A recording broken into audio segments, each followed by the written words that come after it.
어둑어둑한 새벽녘 경상북도 안동의 한 곳 해마루에 서면 대들보 위로 차가운 바람이 스치는 소리가 들려옵니다. 100년도 넘은 나무 기둥 사이로 희미한 달빛이 내려앉고 그 빛 아래 하얗게 접힌 한 장이 대들보에 붙어있는 것이 보입니다. 누군가 정성스럽게 접어올린 그 종이 안에는 엽전 한 딘과 쌀알 몇 톨이 고이 담겨 있습니다. 이것이 바로 우리 조상들이 목숨처럼 지켰던 집의 수호신 성주신의 자리입니다. 여러분, 혹시 이사를 하면서 이 성주신을 모시지 않으면 어떤 일이 벌어지는지 아시나요? 옛 어른들은 성주신이 떠난 집에는 가족끼리 다투고 재물이 빠져나가며 원인 모를 병이 된다고 했습니다. 미신이라고 웃어넘기기엔 수천 년 동안 전해 내려온 이 이야기의 뿌리가 너무나도 깊습니다. 지금부터 대한민국 거의 모든 가정에 존재했던 이 소름 돋는 가신 신앙의 세계를 샅샅이 파헤쳐 보겠습니다. 먼저 성주신이 도대체 어디서 왔는지 그 기원부터 추적해야 합니다. 전국 8도의 무당들이 성주굿을 할 때면 반드시 부르는 노래가 있습니다. 성주님 본향이 어디매냐 경상도 안동 땅 제비원이 본일러라 라는 구절입니다. 제비원은 신라시대부터 존재했던 일종의 여관이자 성지였는데 이곳에 울창한 소나무 숲이 있었다고 전해집니다. 그 솔씨를 받아 키운 나무로 인류 역사상 최초의 집을 지었다는 것이 성주 신화의 핵심입니다. 경기도 지역에서 전해지는 성주 풀이에는 황우양이라는 인물이 등장합니다. 천나국의 대목신 천사랑과 지하국의 지탈부인 사이에서 태어난 황우양은 하늘의 명을 받아 집을 짓는 최초의 목수가 됩니다. 그가 집을 완성한 뒤 성주신이 되고 그의 부인은 땅을 지키는 터주신이 되었다는 것이 이 서사무가의 줄거리입니다. 단순한 전설이 아니라 집이라는 공간이 인간에게 얼마나 신성한 의미를 지녔는지를 보여주는 문화적 증거입니다. 제주도에서 전해지는 성주신화에서도 흥미롭게 성주신의 고향은 안동이라고 나옵니다. 수천 리 떨어진 섬에서도 똑같이 안동제비원을 성주의 본향으로 노래하고 있다는 사실은 이 신앙이 한반도 전체를 관통하는 거대한 뿌리를 가졌다는 뜻입니다. 그렇다면 왜 하필 집의 대들보에 이 신을 모셨을까요? 대들보는 집 전체의 무기를 지탱하는 가장 중요한 구조물입니다. 지붕이 무너지지 않게 버텨주는 이 나무 기둥에 집안의 운명을 괜자하는 신을 모신다는 것은 상징적으로 완벽한 배치를 할 수 있습니다. 서울 지역의 묵가에서는 성주신을 가중왕제라고 불렀는데 이는 집안의 황제라는 뜻입니다.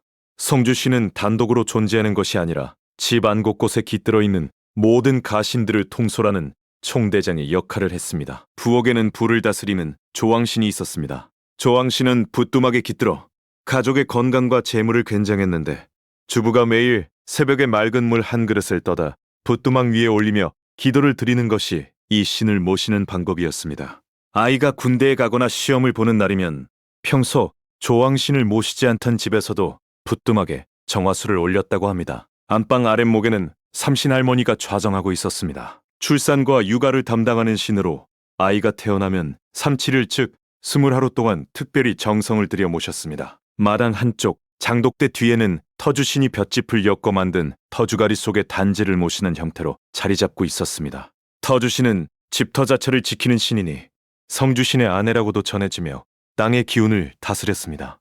대문에는 숨은 신이 외부의 나쁜 기운을 막아주었고 심지어 뒷간에도 측간신이라는 무서운 신이 살았습니다. 이 측간신은 잘 놀라는 성격이어서 뒷간에 갈 때 기침 소리를 내야 한다는 풍습을 만들어낸 장본인입니다. 우물에는 용왕신이 깃들어 물의 깨끗함을 괜장했고 장독대에는 천룡신이 잔맛을 지켜주었습니다. 한 채의 집안에 최소 7에서 10분이 넘는 신들이 각자의 영역을 맡아 가정을 보호하고 있었던 것입니다. 이것은 단순한 미신이 아니라 집이라는 공간의 모든 구석구석을 소중히 여기고 관리하라는 조선들의 생활 철학이 종교적 형태로 표현된 것이라 볼 수 있습니다. 가신 신앙의 가장 핵심적인 특징은 여성이 사제자의 역할을 했다는 점입니다.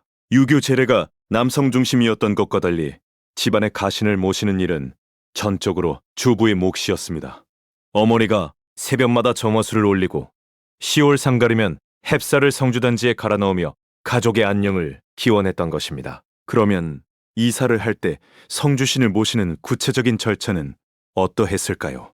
새 집에 입주하면 가장 먼저 해야 할 일이 성주맞이굿이었습니다. 무당을 불러 굿판을 버리거나 여의치 않으면 직접 고사를 지냈는데 돼지머리와 시루떡 그리고 막걸리를 상에 올렸습니다. 흰 한지를 정사각형으로 여러 겹 접어 그 안에 역전이나 동전을 넣고 안방 쪽을 향한 대들보 위에 붙인 뒤 쌀을 뿌려 고정시켰습니다. 이것이 종이 성주를 모시는 방법이고, 또 다른 방식으로는 쌀을 담은 단지를 마루 위에 올려놓는 성주단지가 있었습니다. 매년 10월에 새로 수확한 햇들로 단지의 쌀을 교체하는 의식은 성주신에게 감사를 전하는 연례 행사였습니다. 남자 주인의 나이 끝자리에 7이 들어가는 해, 즉 17살, 27살, 37살, 47살이 되는 해, 특별히 성주굿을 크게 보렸다고 합니다. 현대에 와서도 이 풍습은 완전히 사라지지 않았습니다. 이사한 뒤 부거 허리에 실내를 감아 현관 위에 걸어놓는 모습을 본 적이 있으실 겁니다. 바로 그것이 성주신을 모시는 행위의 현대적 변형입니다. 부거에 크게 뜬 눈이 밤새 나쁜 기운을 감시한다는 믿음과 신뢰에 끊어지지 않는 길고 긴 실이 가정의 영원한 평안을 상징합니다. 이삿떡을 돌리는 풍습 역시 새 집에 입주하며 이웃과 복을 나누고 성주신에게 고하는 의미가 담겨 있었습니다. 흥미로운 것은 성주신이 부정을 극도로 싫어한다는 점입니다. 집안에 상을 당하거나 부정한 일이 생기면 성주신이 떠나버린다고 했는데, 그래서 초성이 나면 성주신의 자리인 대들보 아래에 짚을 깔아 신을 보호하는 의식을 행했습니다. 가장이 바뀌면, 즉 아버지가 돌아가시고 아들이 집의 주인이 되면 반드시 새 성주신을 맞아들여야 했습니다. 성주신은 집의 주인과 운명을 같이 하는 신이었기 때문입니다. 지금 이 순간에도 경상북도 안동시에서는 제비원 성주굿 보존회가 이 무형의 유산을 지키고 있습니다. 안동은 유교의 본고장으로만 알려져 있지만 사실 유교보다 훨씬 오래된 토속 신앙의 성지이기도 합니다. 제비원에 있는 거대한 마의 열의 입상은 불교 유적이지만 그 앞에서 무당들이 성주풀이를 노래하는 모습은 유교 불교 무속이 한데 어우러진 한국만의 독특한 종교 풍경입니다.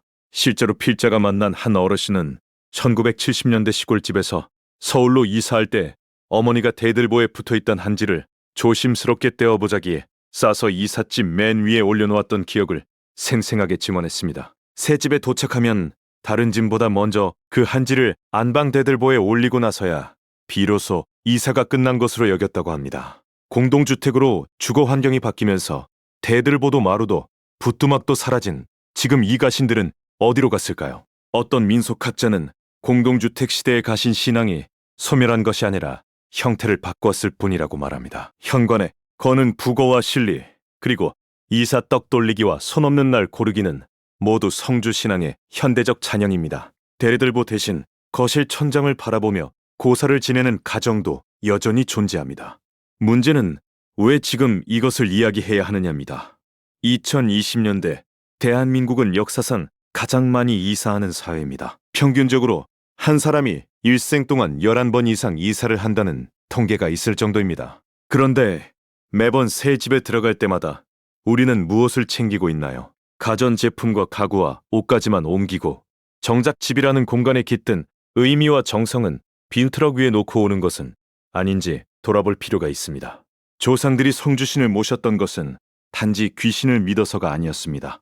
집이라는 공간에 경외심을 품고 가족의 안녕을 매일 기원하며 이웃과 복을 나누는 삶의 태도를 의식으로 만든 것입니다. 성주풀이의 마지막 구절에는 천년 만년 이 집에 복이 가득하길 빚다는 축원이 담겨 있습니다. 그 축원은 미신이 아니라 집을 사랑하고 가족을 사랑하는 마음은 그 자체였습니다. 여러분이 다음에 이사를 하게 된다면 비록 대들보는 없더라도 새 집 현관 앞에서 잠시 멈춰 이 집에서 우리 가족 모두 건강하고 행복하게 살겠습니다 라고 조용히 한마디만 건네 보시기 바랍니다. 그것이 2026년 버전의 성주 맞이골입니다.